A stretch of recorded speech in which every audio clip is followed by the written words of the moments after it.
Hey, I'm Dave. Welcome to the shop. Glad you could come. Um, it's getting towards spring, so we just loving all of this, right? Got this project. Um, it's not really a project. I say that because I want everything to sound like it's important, but it's not. I understand. But I've got this old drill, and it's not that it's seen its better days, just it's got a problem. And I'd like to be able to pass it on to someone. It's been good to me, but it turns out it had a problem all along, long before my taking ownership of it or stewardship of it. It had a problem. It was in a wet, crappy condition or situation for a while. I didn't know how bad it was when I took it on, and I've used it for a few jobs. I don't think we ever used it well. We didn't take any kind of care of it. It's just a tool, an old tool. Most of them work. This one worked some, but now it's looking kind of rough. I'll bring you in, I'll show you what's going on.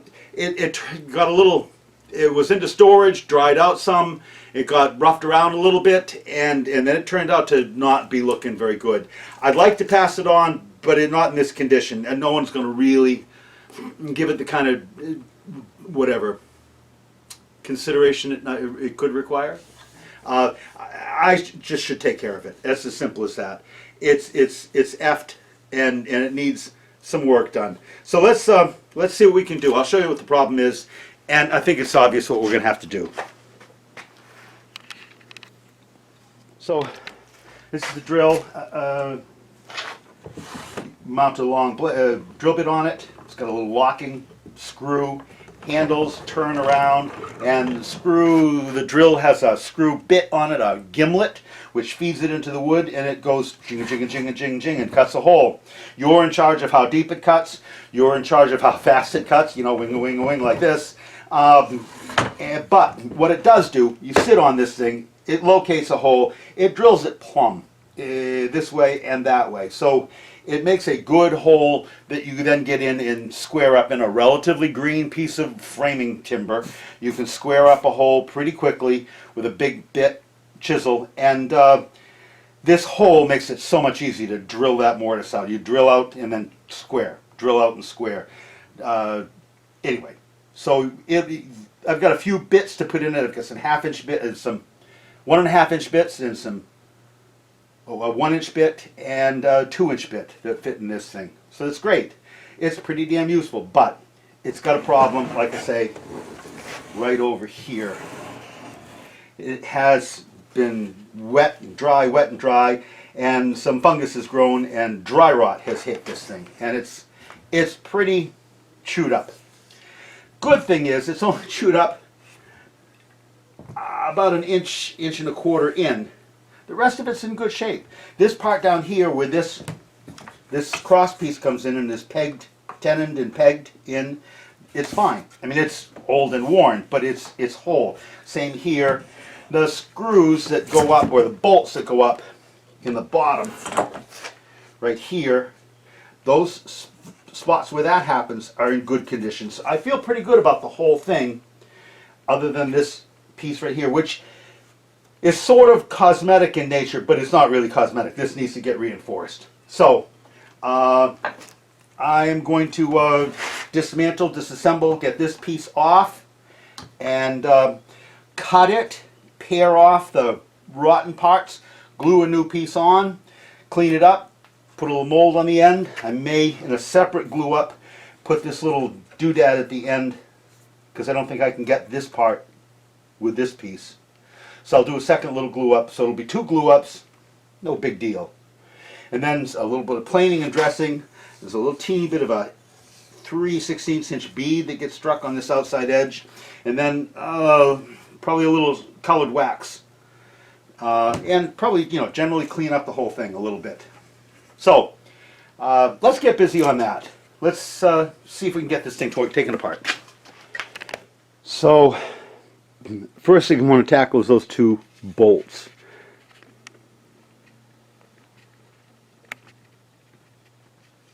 They're kind of unique. big slotted bolts. Got this old screwdriver. I think it's one of those screwdrivers that every mechanic had to buy in 1930 to reach the screw that held the distributor on in the Fords. Anyway, got that.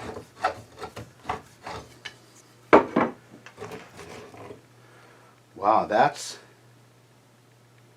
a thing. Not sure I recognize it, really. Those are, wow. These are Acme threads. They're square-edged threads for high torque situations, and a big flat head that's sunk in. Nice. There's a nut. We'll probably see it in a minute, but there's a nut buried in the back that these things go into that was chopped into the side of this thing. I'll show you. Ah, this one came out. This has been a little bit loose for a while, I guess.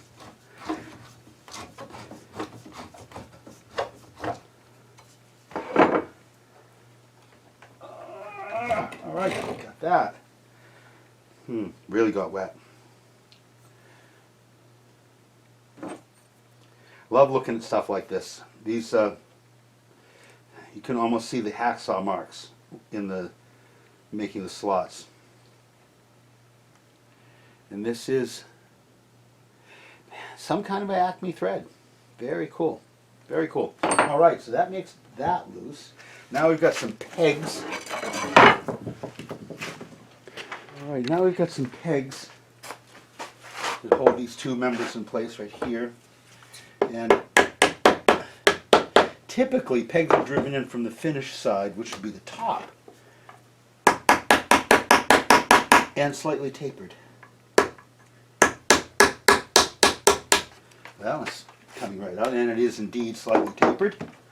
Take a look at that. You can see this was a hand-whittled peg, and you can see the bite zone where the tenon was, and you can see a slight flare right here. This is tapered. Cool. All right. This one is hanging a little bit. I don't want to dent the bottom of the peg because it'll cause it to spread. So I need to do something a little bit better there. Okay, let's try this one. They're sticking because the wood has shrunk from when this was originally constructed. The pegs are a little bit longer than this is thick, so they're sticking out a little bit at the bottom.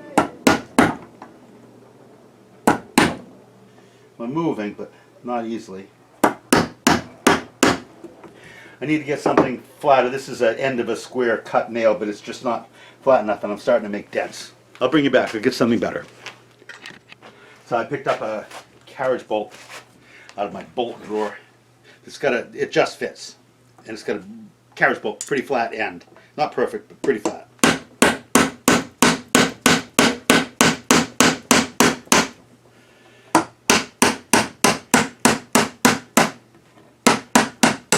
There it is. And tapered head again. Good, good, good. And bolt comes out, that's even better.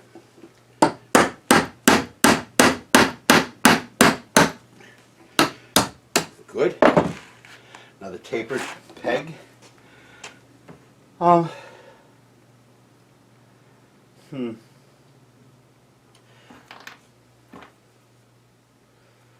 I know where those two go. Yeah.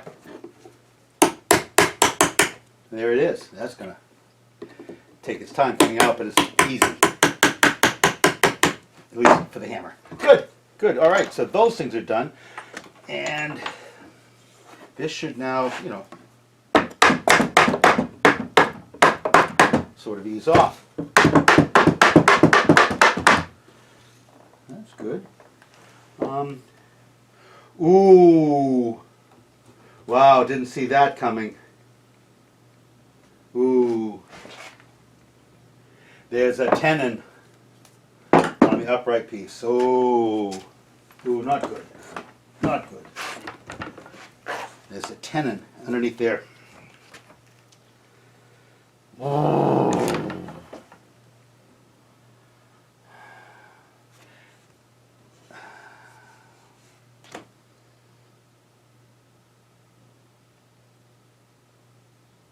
I can't pull this apart because that is stuck. Okay, that means I have to undo the other side, lift this off the base, and then pull this side off. Okay, I'm a big boy. I can do this.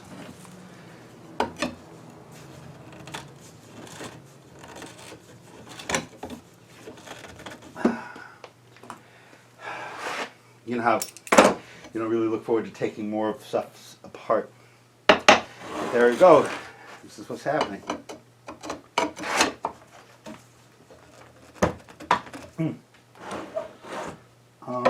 Clamping.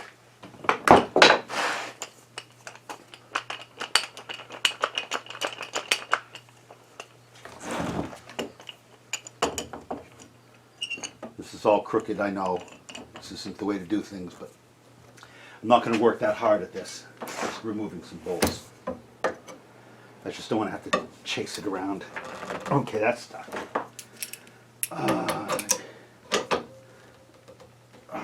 Oh, baby.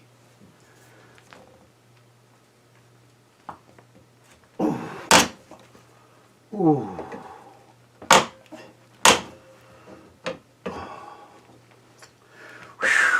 Boy, I don't like the feel of that.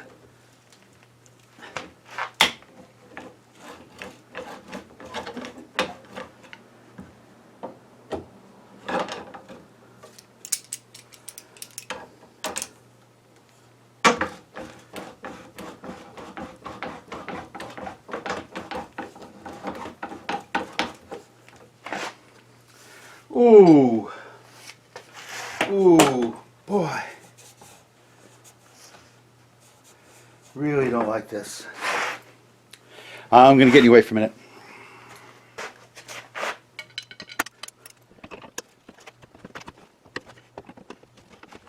Well, this one's coming. All right. Okay. It's time to mark these things.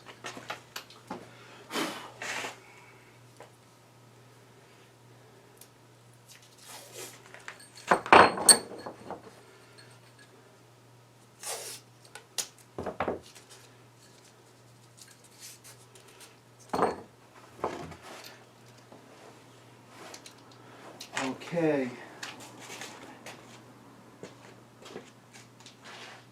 Time to mark them with something that I had for marking. All right.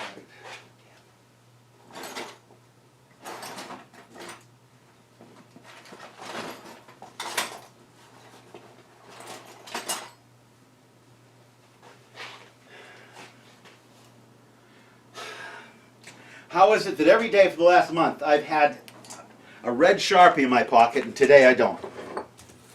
Yeah, L-E-F-T. Wrong. R-T. Right. Got it. All right.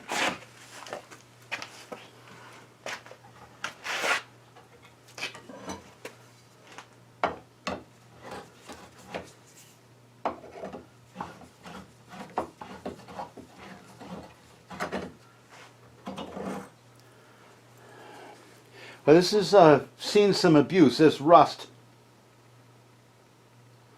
way up inside. Wow.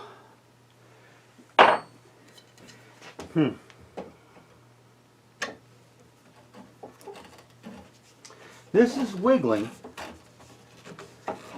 but not coming out.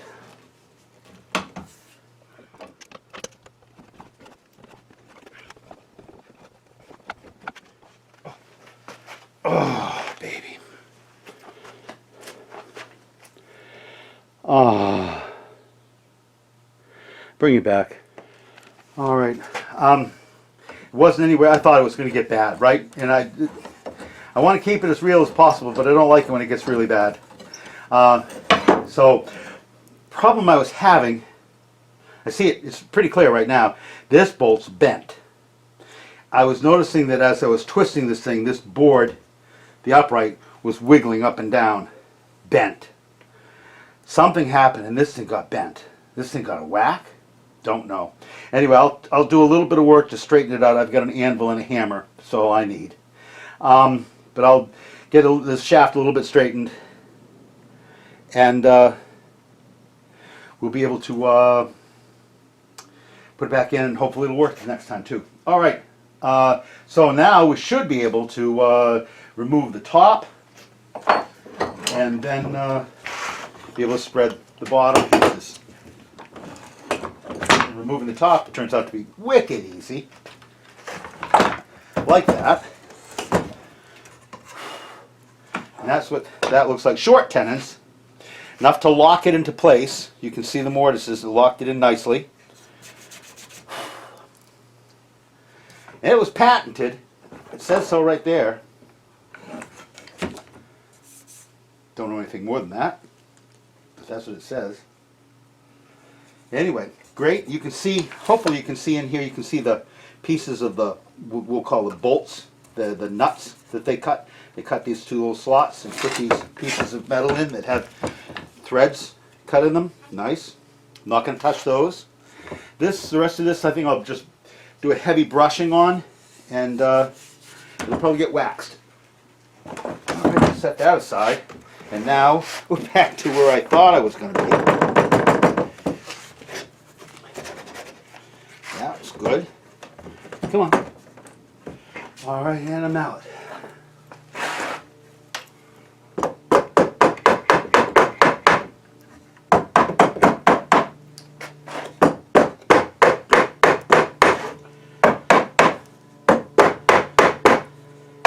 The thing you commonly find with early wooden things,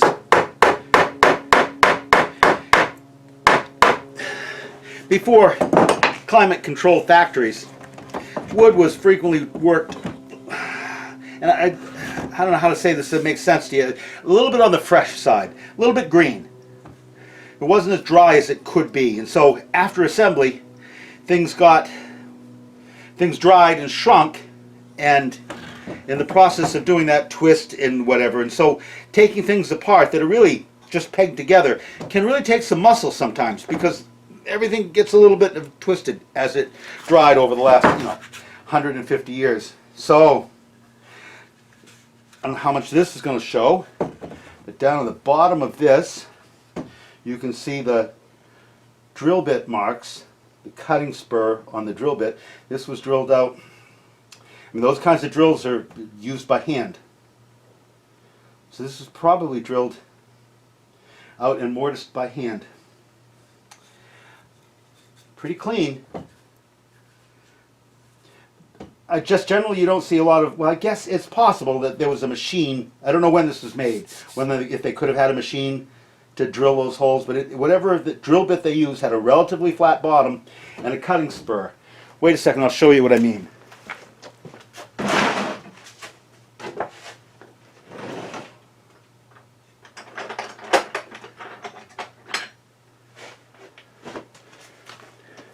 It's not exactly the right size. Sorry, but this is a Irwin style double twist wood auger, and it has a gimlet to feed and pull it down into the wood, and two spurs that cut the fibers of the wood so that they can be shaved up by these two things. It leaves, other than the mark of the center bit and the marks that the two little spurs make, which wear over time. So they get smaller and smaller. Every time you sharpen it, those spurs get shorter and shorter. But it leaves a relatively flat-bottomed hole, not unlike those. Interesting. All right, that all said.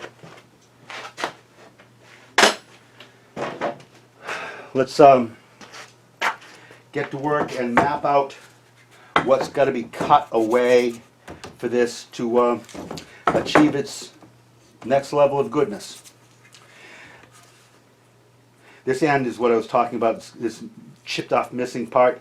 I think I'll cut that off and put a new piece on, but only that little piece after I get this side done. So let's set up the saw and cut this side off to about there. I want to stay away from this mortise as much as I can. So I'll come down, and then I'll probably do a little angle cut at the end, and we'll fit a new piece of wood in. Let's go do that.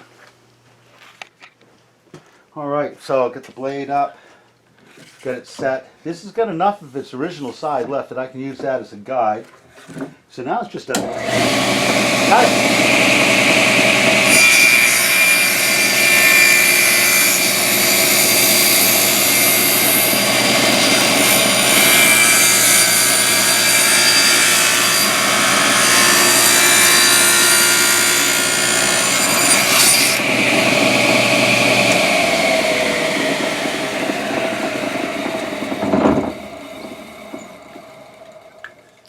Well, let's see how we did.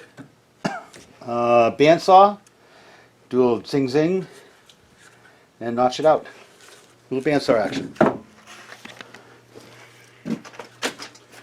Alright, bandsaw.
So the big reveal, right? I cut this.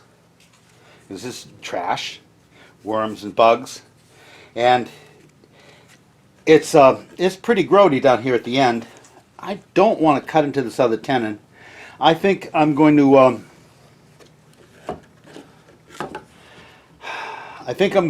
inject epoxy into this so that it'll stiffen these fibers up where some of the worm action has been. If you recall, I'm also going to cut the bottom of this off and replace it. So I'll be good with that.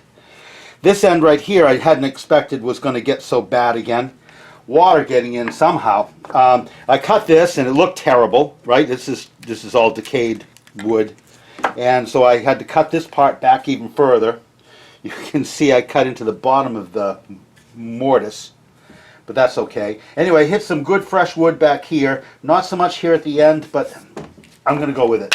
There's very little strain down there. This is where the action is. This plate will cover over that and it'll be good. So now I need to measure up a piece of wood. I definitely need to use epoxy. I was thinking maybe I could get by with the white glue, but I can't. Or yellow glue, or whatever you want to call it. But this is an epoxy project. And so I want it to soak in to these eaten areas and places that have gotten, I mean, so this has been attacked by bugs, powder post beetles, and by fungus, brown rot fungus. So this is a, you know, a habitat. We're going to unhabitat it with some plastic. Here we go. I'm going to cut a piece of wood. I'll be back. Probably cut it bigger than I need and then dress it down when the time comes. Which time will come pretty quickly. Time has come today. think I'll probably patch these over with some tape and sop some epoxy, not enough to make a puddle, but so that it will soak into the wood fibers. All right, let's go do that. So first cut the piece of wood, get it to fit, then get some clamps, wax paper, a board to set the thing on, and we'll get going. This could get, somewhat put together today. That's what we want. All right. Just holler if there's something you can't see. But here we go, stock and trade. We got the epoxy. I use West System. I won't say I've never had a problem with it, but I believe that any problems I've ever had with it have been my own, of my own making. I think. I'm not sure. But that's what I think. So I'm going to go with that. Anyway, works pretty well. So it's metered pumps. How much? I'm going to need more than one squirt, I believe. So I'm going to do 2 squirts. Everything's in squirts because it's metered. It dishes out a certain amount. This is great for small-time woodworkers like myself. Because you don't have to guess and you don't have to mix up a lot more than you need.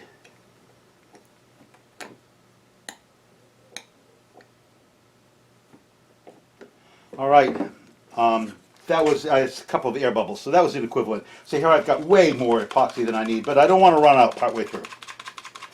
Just where's the fun of that? Okay, so pardon me, I'm going to take 60 seconds and mix. You could probably go get coffee.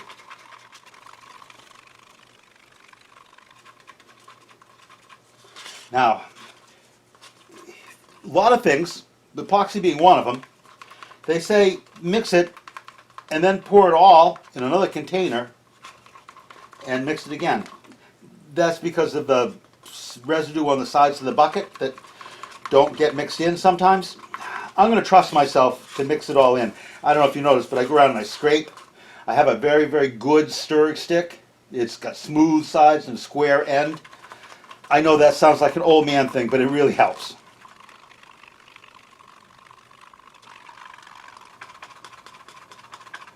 All right, that's that. Done. Now, scrape myself off. Set that there. Now, I've got some porous parts of this. I hope you can see it, right? You can see that. I'm going to go check.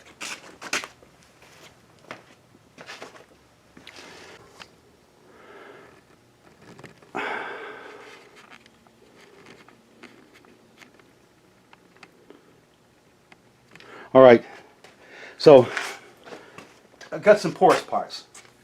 Bugs, bacteria, fungus, that stuff. I don't want to slop this stuff all over everywhere. This is just the epoxy and obviously the hardener. I'm going to brush it on. Now I am going to put some filler in this also, but not yet. I want to brush this stuff on so that it has a chance to soak in without the filler getting in the way. I'm not saying the filler is a bad thing, but I have a feeling if it's got too much filler in it, that when I go to brush it on and expect it to soak in, that the filler is going to plug the pores and keep it from soaking in as much as it could. That's my thought. So, brush on.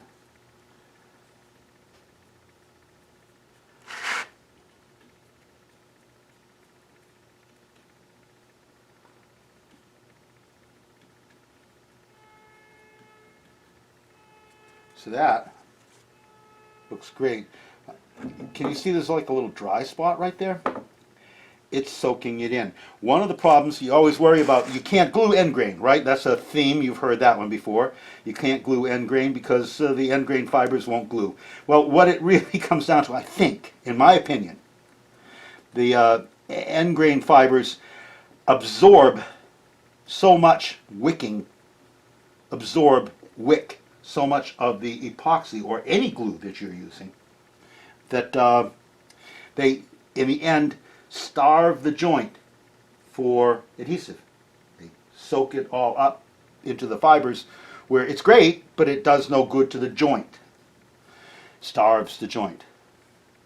So the point of this is I've got about, I use a slow hardener. It's kind of warm in here. I've probably got a half an hour that this stuff is still useful, spreadable. So I'm going to take most of that half hour and keep brushing this stuff in. I know I can hear you gasp. Oh my God, I'm going to stuck here for another half hour. Yeah, not really. We'll do something magic. But you get the point. Let it soak in. What would be great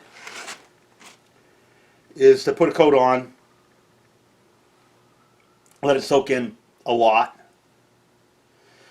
and let it set. Then come back tomorrow and glue like you would normally glue to that set adhesive, or in this case epoxy.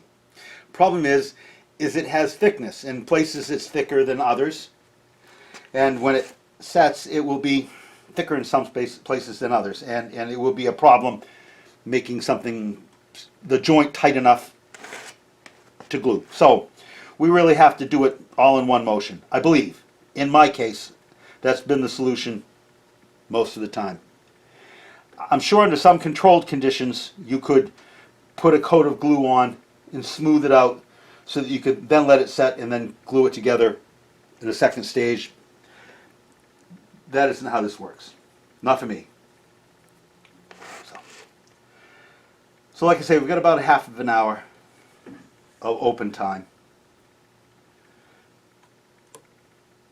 I want to coat the inside of this. Got a little bit of a crack right here. I think I want to get some epoxy down in that.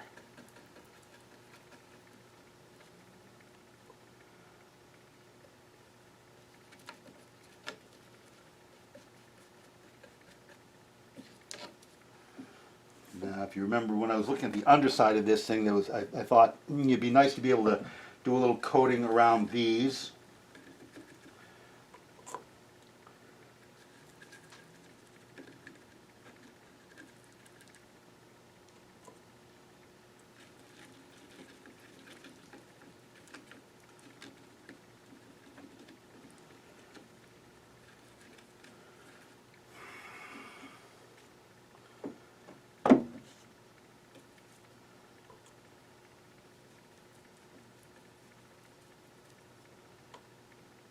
I've got three of these, various sizes and shapes. Got one metal one that goes in all directions, very fancy. But it'd be nice to see this one in good enough condition to go to a new home. That's what I'm thinking. All right, so now it's, I think, paper towel time, and do a little wiping, clean up before I make the next mess.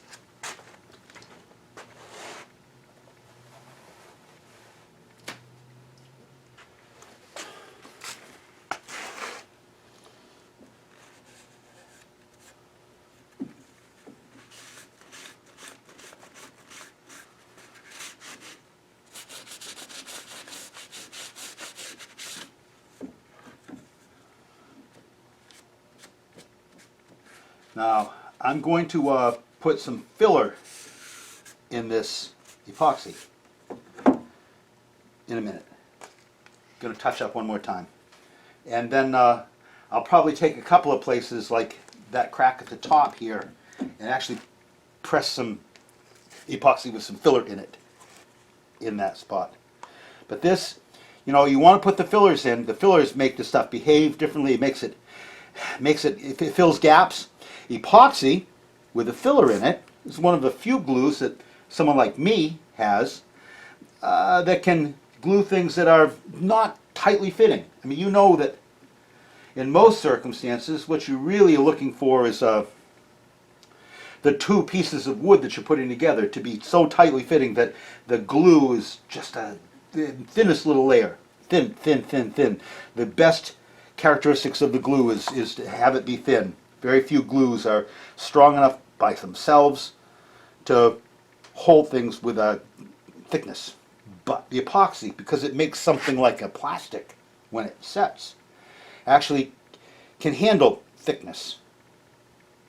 So we put fillers in to actually increase that ability to be useful adhesive with thickness, which is great for things like this where pieces of wood have little holes in them, little pores, wormholes, places where there are gaps that aren't ever going to close up. The ability to fill and span a gap makes the epoxy a real winner.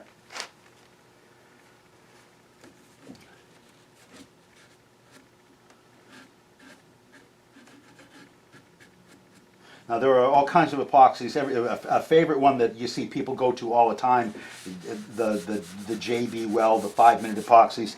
I'm sure that they have their place. I've never gotten used to using them. And this stuff is, they don't give this stuff away, but once you've got a kit, it can, year after year deliver. It's probably not good to keep it for more than a year, but I do. And it seems to work pretty dependably. If I had an assembly line going, I might think differently about not knowing precisely how things were working with this stuff. But for the little projects that I do with it, it seems to work pretty well. Like it a lot. All right, so I'm still daubing this end grain here because end grain's dangerous stuff. But all in all, the rest of the holes are seeming like they're staying full, which means at least I've got an initial amount of saturation. It will probably keep drawing into the wood. The sounder the wood is, the less it draws in, if that's a lesson. Anyway, I've got a bunch of clamps all set to go. Not really, but they're here. I can see them. And okay, I think it's time. I think I've got it. So now I'm going to put a little bit of filler in. This is high density filler. I actually not all that certain I know what that is. To me, it looks like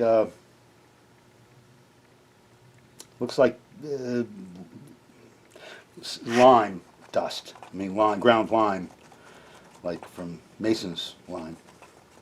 But it's thin. And mixes in well. And thickens this stuff up into a not terribly runny paste. But I think I want a little more.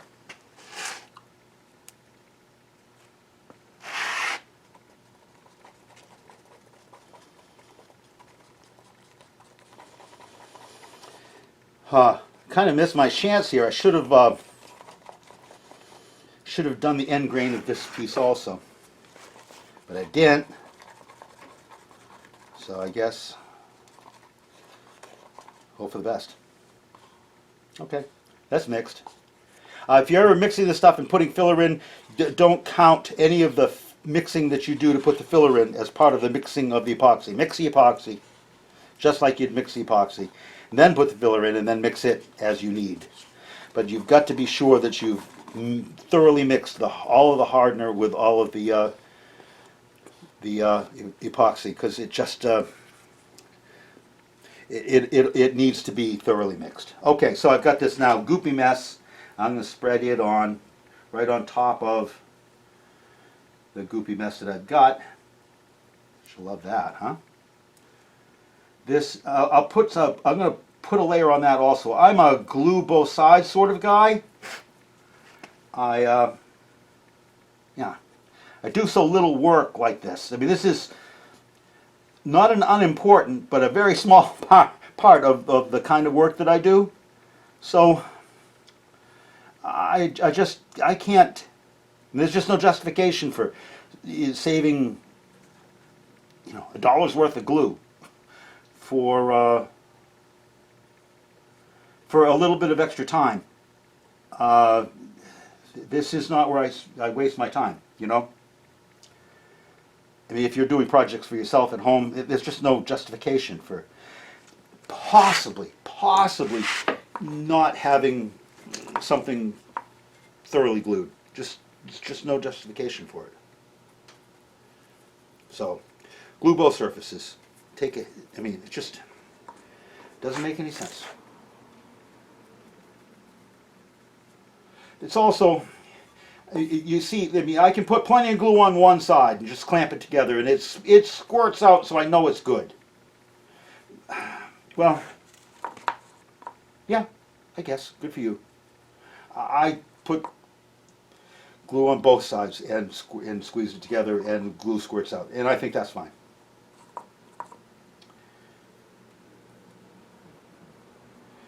All right, this way I know. That's the thing. I just know. And if there's any advantage at all in getting the pores of this thing filled, I've done it. If there's no advantage, then I've wasted, 2.5 minutes and $1 worth of glue, which, by the way, I'm done gluing, so all of this glue is going to get thrown away now. Yeah. All right.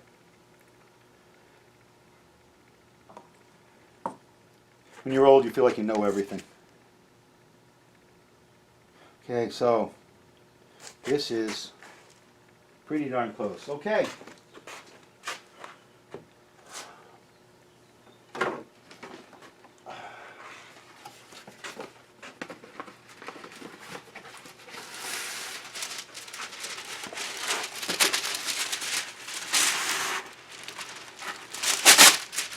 Wax paper. But Dave, you get a piece of melamine that you're working on, why do you need wax paper too? The glue won't stick to the melamine. Well, you're right. But I don't have to clean the melamine now. Okay, here's another thing about the epoxy.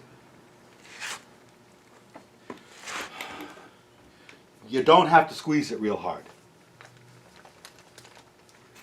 The epoxy will fill gaps. These clamps will not open up far enough. That's different. So you don't have to squeeze this thing like your life is going to depend on it. You just don't. As a matter of fact, the epoxy in a circumstance like this might be better off not squeezed so hard. What you need this thing to do is to be squeezed well enough that it won't walk. That's all you have to do. Says me. I've got all kinds of clamps. I've got, I don't know, 80 clamps of various description. It's not that lacking clamps. You just don't need to squeeze the stuff that hard. Okay. All right. I'm fussy about the clamps. I want the jaws to be as parallel as I can get them. That means the two pieces of wood are parallel. All good things.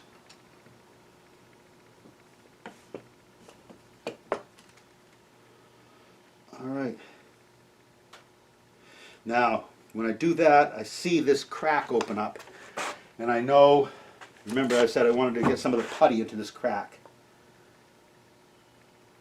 So I'm going to put some in right now. I've juiced it, but I've not filled it. And so here we are, filled. Remember fill. Okay, and this is clamping. Now I've got a hard flat piece of material because the bottom of this is going to register just fine. And that's that. And that's as clamped as this thing needs to be. So clean up a little bit of the glue here. Where if things go right, I'm not going to do any work. And I'm going to go down the seam. Where if things go right, I won't do a lot of work.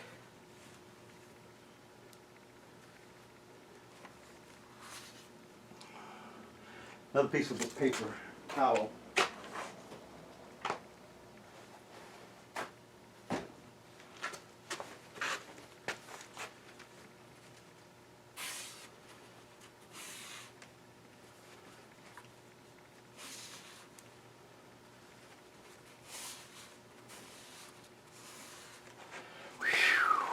Look at me go.